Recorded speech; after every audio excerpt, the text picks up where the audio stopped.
Welcome to That a Nation Might Live.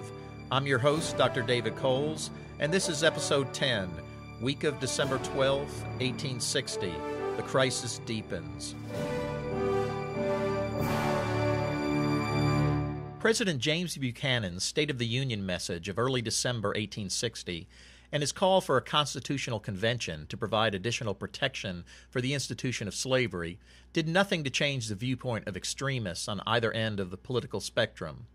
Over the next several weeks, the crisis only deepened as South Carolina moved inevitably towards secession. In the aftermath of Buchanan's message, his Secretary of the Treasury, Georgian Howell Cobb, resigned his position. He believed that Lincoln's election alone justified the South's secession, and within a little over 2 months he would lead the convention in Montgomery, Alabama, that created the Confederate States of America. He later enlisted in the Confederate Army and rose to the rank of Major General. On December 12th, Secretary of State Lewis Cass of Michigan joined Cobb in resigning his position, although Cass did so for the opposite reason, believing that Buchanan was not acting forcefully enough against South Carolina. Long a political moderate, the elderly Cass had been active in national politics for decades. He was referred to by some as the father of popular sovereignty for his belief that the citizens of a territory had the right to determine whether slavery would or would not exist within its boundaries. On December 8th and 10th, a delegation of South Carolina congressmen had met with President Buchanan and urged him, in order to avoid a potential clash, to not send additional U.S. troops to Charleston until the political situation there had stabilized.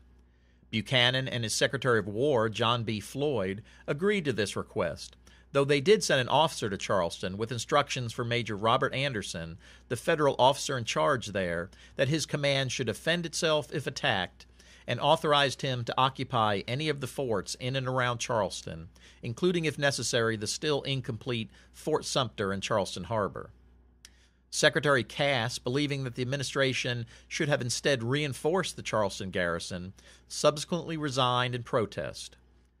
Some Northerners believed that Cass's resignation indicated that the Buchanan administration was leaning towards actively supporting secession, though in fact the president still hoped to pursue a moderate policy aimed at preserving the Union. Nonetheless, President-elect Lincoln received warnings that Buchanan is today as truly a traitor as was Benedict Arnold. While James Buchanan strove to keep his cabinet and the nation together, Abraham Lincoln kept abreast of national events from his home in Springfield, Illinois, and also corresponded with political supporters. Buchanan's message to Congress had displeased Lincoln because the president had laid blame for the crisis solely at the feet of the North. Lincoln assured Republicans that he would not compromise on the issue of preventing slavery from expanding into the territories, telling one senator, "Let there be no compromise on the question of extending slavery. If there be, all our labor is lost."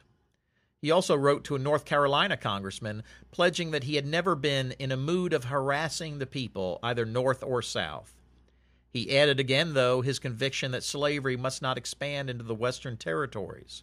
"You think slavery is right and ought to be extended," he clearly stated. "We think it is wrong and ought to be restricted."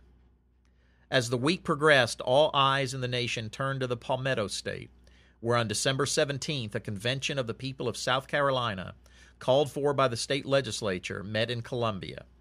The convention's president, D.F. Jameson, called upon the state to dissolve her connection with the United States as speedily as possible.